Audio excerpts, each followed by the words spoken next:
दिल्ली के मुख्यमंत्री अरविंद केजरीवाल की गिरफ्तारी पर जर्मनी और अमेरिका के बाद अब संयुक्त राष्ट्र ने भी अपनी प्रतिक्रिया दी है। Mushfiq, I think you have a question online. We'll go there.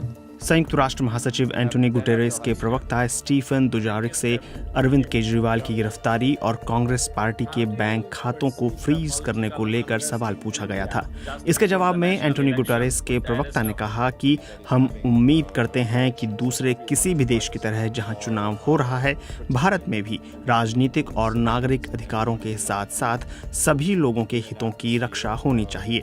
प्रवक्ता ने कहा कि दुनिया को उम्मीद है कि हर कोई स्वतंत्र और निष्पक्ष माहौल में भारत के संसदीय चुनावों में वोट कर सकेगा।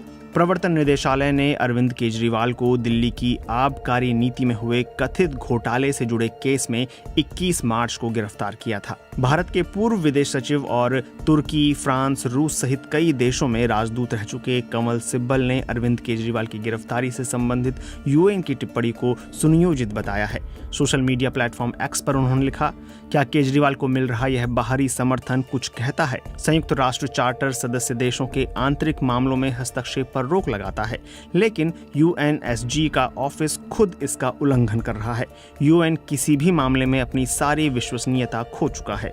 इससे पहले अमेरिका अरविंद केजरीवाल की गिरफ्तारी और चुनाव से पहले विपक्षी पार्टी कांग्रेस के बैंक खातों को फ्रीज करने के मामलों पर 2 बार टिप्पणी कर चुका है। अमेरिकी विदेश विभाग के एक प्रवक्ता ने सोमवार को कहा था कि अमेरिका अरविंद केजरीवाल की गिरफ्तारी से जुड़ी रिपोर्ट्स पर बारीकी से नजर रख रहा है और वह निष्पक्ष कानूनी प्रक्रिया को मजबूत करने के पक्ष में खड़ा है।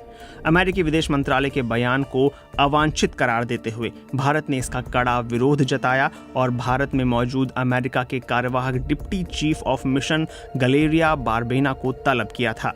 इससे पहले जर्मनी ने भी अरविंद केजरीवाल की गिरफ्तारी के लिए निष्पक्ष सुनवाई की अपील की थी। जर्मनी के विदेश मंत्रालय के प्रवक्ता ने कहा था कि हमें इस मामले की जानकारी है। भारत एक लोकतांत्रिक देश है। हम मानते हैं और उम्मीद करते हैं कि न्यायपालिका की स्वतंत्रता और बुनियादी लोकतांत्रिक सिद्धांतों से जुड़े मानकों को इस मामले में भी लागू किया जाएगा। इस टिप्पणी के बाद भारत ने जर्मन दूतावास के उप प्रमुख जॉर्ज एंजवीलर को तलब कर अपनी नाराजगी जाहिर की थी।